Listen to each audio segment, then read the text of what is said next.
Guys welcome back to my channel. और आज है दिवाली, तो सबसे पहले तो हैप्पी दिवाली सभी को। और ये देखो पीहू ने कितने मेहनत से पूरे दिए बनाए हैं। और सबसे बड़ा वाला दिया जो रात भर जलेगा लक्ष्मी माता के सामने, वो दिया है। सारा चीज़ रेडी कर लिया है, बस अभी बज रहे हैं दोपहर के 1। ब्लॉग मेरा स्टार्ट हो रहा है। सुबह नाश्ता वगैरह सब निपटा लिया था मैंने, काम सारा निपटा लिया। किचन का खाना पीना आज बन रहा है मटर पनीर, पूड़ी पुलाव बन रहा है और दही है साथ में। तो इतना ही है, ज़्यादा कुछ नहीं बना रहे हैं। और सारा काम जो है करने के बाद अब मैं जा रही हूँ रंगोली बनाने के लिए। पीहू भी रेडी हो गई है रंगोली बनाने के लिए। गाइस मैं भी बहुत सुंदर कपड़ा पहनी थी, पर गर्मी इस बार तो गर्मी आ गई वापस से, तो गर्मी के कारण पीहू ने चेंज कर लिया फिर से। और बस कंफर्टेबल वाला जो कपड़ा होता है वो पहन लिया ताकि इसको गर्मी ना लगे। नहीं लगेगी यार। सो फ्रेंड्स, ये देखिए रंगोली से शुरुआत हो गई। और जो दोपहर में है ना, टाइम यही रहता है। मैंने सारा काम निपटाने के बाद ना रंगोली पे लगी, क्योंकि इसमें 2-3 घंटे जाने ही जाने हैं। भले आप छोटा रंगोली बनाओ, और साल में एक बार बनाते हैं ना, तो हाथ तो इतना फ्री होता नहीं है, टाइम लग जाता है। तो मैं इसीलिए जल्दी से काम निपटा ली। खाना पीना इस बीच में मैं थोड़ा बीच में खुद भी खाने गई थी, थोड़ा सा रुक गई थी। तो ऐसा है, पीहू को भूख लग रही थी कुछ देने, तो बार बार उठना ही पड़ जा रहा है। भले दिख रही है छोटी सी रंगोली, पर इसमें टाइम मुझे तो लग गया था। और शाम हो गई थी, 5 बज गया था लगभग सब निपटाते करते सब चीज़। तो बस इस तरीके से रंगोली मैंने बनाया और आगे की और तैयारी करनी है। और इस बार तो दिक्कत ये है कि मैं कुछ नहीं कर पाऊँगी, तो अंकित जी का इंतज़ार करना है। वो ऑफिस गए हुए हैं, क्योंकि उनके ऑफिस में भी पूजा है, तो वो वहाँ से निपटा कर आएंगे। तो फिर इधर घर का भी तैयारी करना था उनको। तो ये देखिए चौक वगैरह लगा रहे थे, पान पत्ता वगैरह, 5 पान पत्ते जो हैं वो मैंने मंगाए थे। उसमें आप लौंग, सुपारी, इलायची, खड़ी हल्दी, इस तरीके से ये पूरा पान पत्ता तैयार करते हैं। लक्ष्मी पूजन में मैं हर साल ये करती हूँ। और कमेंट्स में बताना किनके किनके यहाँ ऐसा होता है। मैं ऐसा करती हूँ, पहले टीका वगैरह पत्तों में पूरा लगा कर इस तरीके से पत्ता रेडी करते हैं। और पीहू साथ में पापा के हेल्प करवाने के लिए आज बैठी थी। 500 का नोट था जो, हाँ, और कैश भी रखना ज़रूरी होता है। अब जनेऊ जो है, जनेऊ को देखिए मैं सफ़ेद नहीं चढ़ाती, क्योंकि गणेश जी को कोई भी सफ़ेद चीज़ पसंद नहीं है। गणेश जी क्रोधित हो जाते हैं सफ़ेद चीज़ से। तो जनेऊ को भी मैं हल्दी में पहले कलर कर देती हूँ, फिर उसके बाद ही जनेऊ चढ़ाती हूँ गणेश जी को। और ये मैं शुरू से कर रही हूँ। इस तरीके से जनेऊ को रख देते हैं। अब जो पूजा वाला स्थान है उसको शुद्धिकरण कर देते हैं। ये पूजा में बैठने से पहले की तैयारी है। फिर पूजा में जो बैठेंगे पूरी पूजा विधि भी दिखाऊंगी। पुरानी जो मूर्ति माला वगैरह चढ़ी थी, मैंने ये मूर्ति को अच्छे से साफ़ कर दिया था एक दिन पहले ही। बस माला जो है वो फिर से लगा दिया था। अब आज जो है नई माला फिर चढ़ाएंगे। तो ये देखिए पुरानी वाली जो है वो मूर्ति, वो माला हटाकर यहाँ पे स्थान दे दिया लक्ष्मी गणेश को। गाइस हम रेडी हो गए हैं, अंकित जी भी रेडी हो गए हैं। आज हम लोग ग्रीन पे ज़्यादा है, इनका भी ग्रीन है, पीहू का भी ग्रीन है, और मेरा भी यही। ये देखिए ये मैंने पहना है ड्रेस, और नीचे धोती वाला है, बाद में लुक दिखाऊंगी। बस अब पूजा करने के लिए बैठ रहे हैं। आज मैं पूजा नहीं कर सकती हूँ, पर अंकित जी कर रहे हैं और पीहू कर रही है। तो चलिए आपके साथ मैं कैप्चर करती हूँ कैसे कैसे क्या क्या होता है। कुछ चीज़ें तो आपको पहले दिखा दिए हैं, अब चलिए पूजा करते हैं। तो मित्रों देखिए, सबसे पहले तो घी का दीपक चौक पे मैं जो रखी हूँ वो घी का दीपक है। और एक जो अखंड जोत जो जलेगी, जो रात भर जलनी है, वो बड़ी दीपक, वो उसमें सरसों का तेल भरा है मैंने। आप चाहे तो वो आता है तिल्ली का तेल, उससे भी जला सकते हैं। मैं सरसों के तेल से जला रही हूँ। और पीहू से मैं सबसे पहले तो टीका करवा रही हूँ। सब चीज़ रेडी हो गया। सबसे पहले तो कलश में टीका, नारियल में टीका, गणेश जी को टीका, फिर लक्ष्मी माता को टीका। टीका करवाने के बाद फिर पूजा स्टार्ट करते हैं।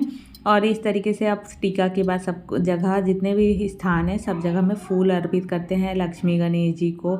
और इस तरीके से माला वगैरह सब अर्पित करते हैं। और ये मेरे घर में जिस तरीके से होता है मैं शेयर कर रही हूँ। अगर कुछ चेंजेस आपके यहाँ होती होगी तो उस तरीके से आप बताना मुझे। और पैसे, जो नगद पैसे रखे हैं उसमें भी टीका फूल करना होता है। महालक्ष्मी यंत्र रखा है मैंने, और चांदी का सिक्का है जो दब गया है फूल के नीचे, उसमें भी टीका करना पड़ता है। सारी चीज़ें लक्ष्मी माता की पूजा जो है सही बता रही हूँ बहुत ही नियम से करते हैं और एक एक चीज़ों को अच्छे से करना रहता है। और मैं जब अपने हाथ से करती हूँ मैं तो वैसे ही बहुत ज़्यादा लक्ष्मी जी को मानती हूँ। और गणेश जी को यहाँ चढ़ रहा था जनेऊ, जो मैंने आपको दिखाया था स्टार्टिंग में हल्दी करके। और लक्ष्मी माता को भी वस्त्र अर्पित करना है, तो वस्त्र अगर आपके पास नहीं है तो आप मौली धागा तोड़कर वस्त्र मानकर उन्हें वस्त्र अर्पित करें।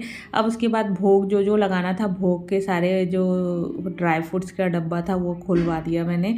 और मीठा जो है, मीठा भी जो अर्पित करना है वो भी सब भोग लगाने के लिए आग्रह करते हैं। इस तरीके से आप भगवान को भोग अर्पित करें और भोग अर्पित करने के बाद फिर रख देते हैं सामने।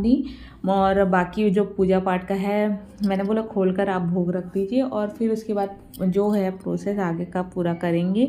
और पान पत्ता वगैरह सब चीज़ जितनी भी हैं सारी चीज़ें अर्पित करने के बाद अब लक्ष्मी माता को बहुत ज़्यादा प्रिय है इत्र, तो इत्र ज़रूर लगाएं। जब भी आप लक्ष्मी पूजन करते हैं ना उसमें इत्र बहुत ज़रूरी होती है, तो उनके चरणों में इत्र अर्पित करा जाता है इस तरीके से। अब उसके बाद इत्र अर्पित करने के बाद अब मैं जो ये बड़ा वाला दीपक है जो रात भर जलना है उस दीपक को प्रज्वलित करते हैं। और हाँ, अनाज, कुछ अनाज के दाने रखे, जैसे मैं गेहूँ रखी हूँ, आप चावल भी रख सकते हैं, गेहूँ के दाने डालकर फिर दीपक जलाएं। इस तरीके से आप दीपक को जला सकते हैं। और फिर ये जो दीपक है अब ये रात भर जलेगा और इस दीपक को तब उठाएंगे जब ये दीपक अपने से बुझ जाए। अब यहाँ आरती के लिए जो है कपूर जला लिया है। आरती जो है मोबाइल में, क्योंकि आजकल जानते हैं मोबाइल सबसे बेस्ट ऑप्शन है, तो पीहू और अंकित जी आरती कर रहे हैं और इस तरीके से हमारी आरती जो है हो रही है। मैं तो दूर बैठी हुई थी और पीहू भी, अब पूजा हमारा पूरा कंप्लीट हो गया। अब पीहू भी प्रणाम कर रही है, अंकित जी प्रणाम कर लिए थे। अब दीपक जलाने की बारी थी। अब बाहर में चलिए दीपक लगाते हैं, क्योंकि जब तक पूजा नहीं होता तब तक दीपक नहीं लगाते। पूजा के बाद सबसे पहले मैंने तुलसी जी पे दीपक लगाया। अब उसके बाद जो है बाहर अपने आंगन में दीपक लगाने जा रही हूँ। और सबसे पहले तो मैंने गेट में दीपक लगा ही दिया था पहले ही, और अब मैं रंगोली पे दीपक लगा रही हूँ। तो रंगोली रात को बड़ा सुंदर लग रहा था मुझे इतना मेहनत से बनता है, साल में एक बार इतना मेहनत कर पाते हैं, फिर कहाँ होता है। पीहू ने भी छोटा सा दीपक बनाया था रंगोली में, तो इस तरीके से उसका भी शौक़ पूरा हो गया। और ये देखिए हमारी पूजा भी संपन्न हो गई। अब था टाइम खाने पीने का, मैंने सोचा चलो खाना खा लेते हैं। तो बताया था जो मैंने मटर पनीर, पूड़ी, पुलाव और साथ में पापड़, थोड़ा सा पापड़ निकाल रहे हैं। और ये देखिए मैं थोड़ा सा बाहर निकली थी, अपने फ्रेंड्स के पास आ गई थी मिलने के लिए। दीपावली पे पटाखे वगैरह फोड़ रहे थे और यहाँ पे आगे और आई तो भैया ने वो बंदूक वाला एक फटाका दिखाया कि बैठे बैठे बंदूक में ये देखिए इस तरीके से फायरिंग कर सकते हैं और ऊपर स्काई में जाता है। तो वही मैं ट्राई कर रही थी, मुझसे हो नहीं रहा था फिर इसके बाद पीहू को पटाखे वगैरह जो छोड़ने थे उसके साथ मैं पटाखे वगैरह फोड़वाई और इस तरीके से हमने दिवाली सेलिब्रेट किया। पीहू भी काफ़ी देर तक पटाखे वगैरह जलाई, फुलझड़ी जलाए हमने। और ओवरऑल कहूँ तो दिवाली बहुत अच्छी रही हमारी। और आप सबकी दिवाली कैसी रही कमेंट में ज़रूर बताना। और बस इस तरीके से पूजा पाठ करते हुए, लक्ष्मी माता का आवाहन करते हुए, गणेश जी का आवाहन करते हुए हमारा बहुत अच्छे से दिवाली बीत गया और बहुत अच्छा लगा। दिवाली जो आता है साल भर का त्यौहार है, बहुत अच्छा लगता है, काफ़ी इंतज़ार होता है। अब फिर एक साल बाद फिर इंतज़ार करेंगे, हो सकता है ये अगला दिवाली कुछ नया है, वो आपको मैं आगे बताऊंगी। आगे वीडियो में आपके लिए सरप्राइज है कि क्या होने वाला है कुछ नया। हाँ, लाइफ में कुछ चेंजेस ज़रूर होने वाले हैं, उसका वो सरप्राइज़ है आप लोगों के लिए। वो चेंजेस जल्दी ही आपके साथ जो है मैं बताऊंगी, खोलूँगी, सरप्राइज़ खोलूँगी। तो चलिए इस वीडियो के साथ एंड करूँगी। सो गाइस 10:30 हो रहे हैं और थक गए, खाते खाते भूख लग गया। और खाना तो खा ही ली थी मैं, पर गुजिया खा लेते हैं। दिवाली में गुजिया का और होली में गुजिया का मज़ा कुछ और ही होता है। ये तो क्या है? चक्कर पड़ रहा है। बाय। ये देखो